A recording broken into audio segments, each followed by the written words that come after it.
Now that we have our drums and we have a synthesizer, what we are going to do is we are going to add in our own voice. So we'll go up to the top left corner.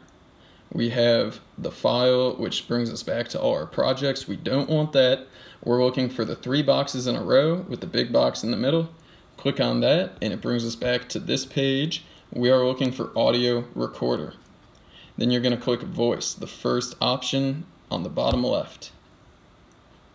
So here we are. Eventually we'll get into some fun sound effects, but today we'll keep it simple and we'll go with studio. Now, as you can see, it's getting into the red up here, right? That means my voice is going to be too loud and it's going to be distorted and it'll sound like someone was yelling into the microphone, which we do not want. So I'm going to bring the volume down. But if I bring it all the way, see, my voice is going to be super quiet and we don't want that. So I'm going to go just about to right here. And it is very important that you set this before you start recording, because once you set it, you can't go back and change. Check, 1, 2, check, check, 1, 2. If you're having difficulty with it, you can click the little plug next to in, and you can click automatic, and that will automatically set it for you. Alright, so now that we have that taken care of, we're going to switch back to track view. Right, the 3 horizontal lines up at the top. We have our drums, we have our synth, and we have our microphone. So you should listen to your beat a couple times and you are going to come up with lyrics that relate to choosing greatness at Wade Park. If you decide that your beat is going too fast or too slow, you can go ahead and click your settings wheel. Go to tempo, and if you want it faster, number is higher. If you want it slower, go lower. Perfect.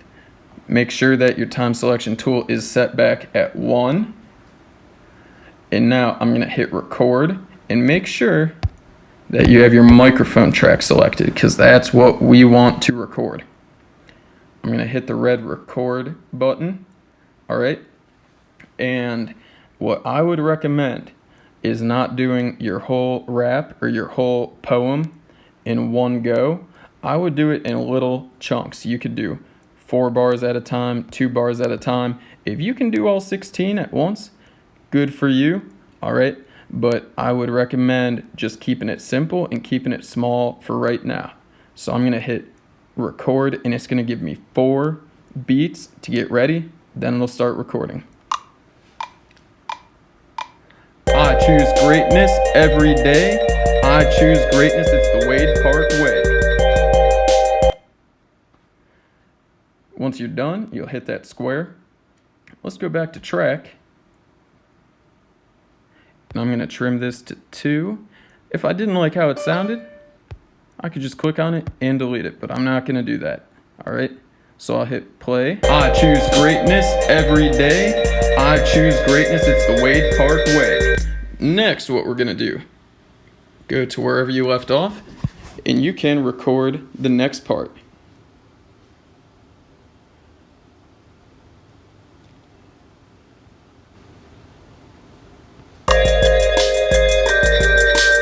I choose greatness. Yeah, that's me. I choose greatness. I'm Mr. G. Then you hit stop and go back and make sure this is trimmed. And then just keep doing that until you get all 16 bars.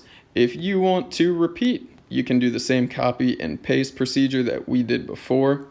Once you have all your vocals lined up how you want them, you can go into back to the microphone. And this is kind of the fun part where we get to edit it a little bit. All right, so tone. It's either going to make your voice darker or brighter. It does not change how high or low your voice is. A lot of times tone and tune can get mixed up. All right, so let's try this out. I choose greatness every day. I choose greatness, it's the Wade Park way. I choose greatness, yeah, that's me. I choose greatness. Cool, and if you need to adjust the volume, you can do the output over here. Now the input, once you record it, that's the volume, all right? You can't go back and change the input, but you can change the output, all right? Pitch control is like a very light or mild auto tune. Compressor. So if I have it turned off, that means that my quiet parts are going to be really quiet and my loud parts are going to be really loud. All right. If I have it compressed all the way, it's going to level out the dynamics or the volume. So that way everything's more even. Drive. The best way that I can explain drive is that rock and roll guitars use a lot of drive. All right, it's kind of like a grungy or gnarly sound. I choose greatness every day. I choose greatness, it's the Wade Park way. So sometimes you'll hear Mike Will Made It uses drive a lot in his samples. It can have a cool effect. Then vocal hall. All right, if I go like this, it's just gonna sound like you're in whatever room you're in talking into a microphone. If I go like this, it's gonna sound like I'm in the middle of like a big church or an auditorium. It'll give me a cool echo effect. I choose greatness, yeah, that's me. I choose greatness on Mr. G. Now, it's tough to tell the difference because I did not use headphones, right? So the microphone was picking up my voice and also the beat that was playing through the speakers. If you use headphones, it's going to be a lot more clear because it'll just be your voice. So I definitely recommend using headphones when you start getting into your vocal recording or your vocal tracking. So make sure that you have 16 bars of vocals and then you are ready to export your musical production.